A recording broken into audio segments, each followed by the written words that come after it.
आप और हम कभी भी ट्रेन में जब ट्रैवल करते हैं तो एक बेसिक सी जो सुविधा होती है बाथरूम की, वो अवेलेबल रहती है। शायद आज तक आप जितनी भी ट्रेनों में चढ़े हों, चाहे वो लोकल से लोकल पैसेंजर हो, चाहे वो हर एक स्टॉप पे रुकती हो, चाहे वो उससे अच्छी वाली फास्ट पैसेंजर हो, चाहे express, mail, superfast, Vande Bharat, तेजस, शताब्दी, जो भी हो, लगभग हर एक ट्रेन में आपको बाथरूम की सुविधा तो मिलती ही मिलती है। मतलब अब आप कहीं जा रहे हैं तो आपको ये बेसिक सुविधा तो मिलती ही मिलती है।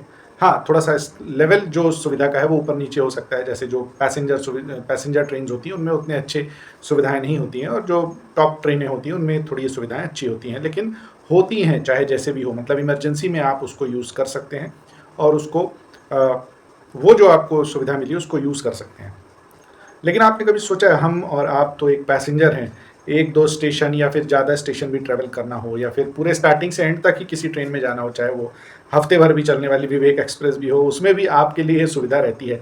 लेकिन जो जिस जिस इंसान के ऊपर पूरी उस ट्रेन की रिस्पॉन्सिबिलिटी रहती है, उसके लिए ये सुविधा अभी तक अवेलेबल नहीं थी, अभी भी अवेलेबल नहीं है। अब एक स्टार्टिंग ही हुई है बस, तो अब ये सुविधा उस इंसान के लिए भी स्टार्टिंग हुई है। जी हाँ, मैं बात कर रहा हूँ पायलट, जो इंजन चलाते हैं, ट्रेन ड्राइवर बोलते हैं, उनके केबिन में, उनके इंजन में लैट्रिन बाथरूम की जो सुविधा थी वो अब तक नहीं थी। इवन कुछ दिन पहले शायद एक प्रपोजल भी भेजा गया था जिसको बोर्ड ने ठुकरा भी दिया था, ऐसा सुनने में आया था। तो उनके लिए अभी तक ये सुविधा नहीं थी, लेकिन ऐसा सुनने में आ रहा है कि टाटा नगर रेलवे स्टेशन है जो ईस्टर्न रेलवे का, उन्होंने कुछ इनिशिएटिव लिया है, कुछ इस ट्रेनों में, लोको में, मतलब जो इंजन को लोको बोलते हैं, उसमें बाथरूम की सुविधा स्टार्ट की है। मतलब ये एक बहुत बड़ी चीज़ हो जाएगी। मतलब 175-70 साल का इतिहास देख लीजिए और अब देख लीजिए, ये एक बहुत बड़ी सुविधा हो जाएगी और बहुत डिमांडिंग थी ये, बहुत सारे लोगों द्वारा डिमांड की गई थी, और इससे बहुत बड़ी-बड़ी प्रॉब्लम हो जाती है। आप सोचिए कि आपको बाथरूम लगी हो या आपको लैट्रिन लगी हो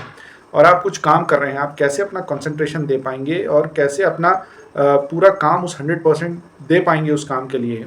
ये एक बहुत बड़ा क्वेश्चन रहता था, और उनको तो एक पूरी ट्रेन सँभालनी है जिसमें कम से कम 1,500 आदमी हैं, और इतना बड़ा इंफ्रास्ट्रक्चर, लाखों करोड़ों अरबों रुपए की जो ट्रेन है वो भी उनको सँभालना है।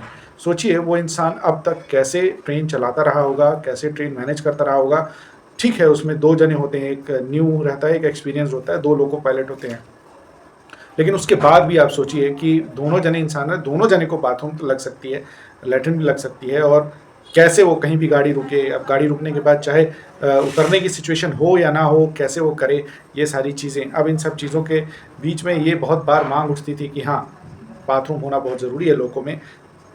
ठुकरा दी जाती थी। रिसेंट का भी मैंने आपको बता दिया कि बोर्ड ने उसको ठुकरा दिया। लेकिन अभी सुनने में आया है कि टाटा नगर पहला हो गया है इंडिया में जिसने ईस्टर्न रेलवे में कुछ एक ट्रेन्स में, कुछ एक लोकोज़ में एसी भी प्रोवाइड किया है और बाथरूम भी प्रोवाइड किया है। मैं अभी तक एसी का इसलिए नहीं बताता कि एसी नहीं भी दोगे चलेगा, लेकिन बाथरूम की सुविधा बहुत ज़रूरी होती है। एक सीनियर ऑफिसर हैं जिनका नाम है गोपाल दत्त जी, उन्होंने बताया कि हमने लगभग 7 लोकों में बाथरूम की सुविधा दी है, और लगभग 1450 लोको ऐसे हैं जिसमें हमने एसी की सुविधा दे दी है। मतलब ये कितनी बड़ी बात हो गई कि एसी तो ठीक है, उन लोग को एक अभी तक यूज्ड टू थे, माइंड उस तरीके से होता था, लेकिन बाथरूम के लिए कैसे करा जाए? मतलब कहीं भी गाड़ी रुकती थी तो लोग तुरंत उतर के करते थे। अब गाड़ी कहीं रुकने जैसी स्थिति में तो ठीक है, कहीं ब्रिज में रुक गए, कहीं नदी के आस-पास रुक गई, कहीं जंगली जानवरों के जंगल के बीच में कहीं रुक गई, तब क्या करें? उस सिचुएशन के लिए ये बहुत बड़ी सुविधा है, ये बहुत बड़ा इनिशिएटिव है कि इसमें अब चालू किया गया है। अभी फ़िलहाल ये जितने भी 7 लोकों में जो बाथरूम की सुविधा है और 1450 लोकोज़ में एसी की सुविधा है, ये अभी सिर्फ़ गुड्स ट्रेन में है, पैसेंजर ट्रेन में नहीं है। लेटर इसको पैसेंजर ट्रेन्स में भी सप्लाई करने का, इंस्टॉल करने की सोच रही है। बहुत बड़ी चीज़ है, और जो मेन इसका पर्पज़ है वो है एक पॉजिटिव एनवायरनमेंट क्रिएट करना, कंसंट्रेशन इंक्रीज़ करना। डेफ़िनेटली जब आदमी ये शारीरिक दुविधाओं से दूर रहेगा तो काम में ज़्यादा ध्यान दे पाएगा, प्रोडक्टिविटी बढ़ेगी, कंसंट्रेशन बढ़ेगा और ज़्यादा अच्छे रिज़ल्ट्स दे पाएगा। तो मुझे लगता है कि ये लगभग सभी जगह स्टार्ट कर देना चाहिए। अब आगे इसका क्या रिज़ल्ट आता है, कैसा रिज़ल्ट आता है, डेफ़िनेटली देखना पड़ेगा। मुझे लगता है कि अच्छा रिज़ल्ट ही आएगा। कम से कम 2 लोको पायलट हैं, आई एम श्योर दोनों को साथ में ही अवेलेबिलिटी रखना पड़ेगा। लेकिन एटलीस्ट बाथरूम जाने के लिए जिसमें 2-5 मिनट का टाइम लगता है, एटलीस्ट उसको तो कवर अप किया जा सकता है। बाथरूम के लिए भी लोग रुके रहते थे, और फिर उसके बाद वापस आके उनको जॉइन कर ले। अब रिजल्ट्स कैसे आएँगे वो देखना पड़ेगा। ये वीडियो यूट्यूब में देख रहे हैं, ज़रूर सब्सक्राइब कीजिएगा चैनल को, और फेसबुक में देख रहे हैं तो ज़रूर लाइक कीजिएगा पेज को। बहुत-बहुत धन्यवाद। जय हिंद।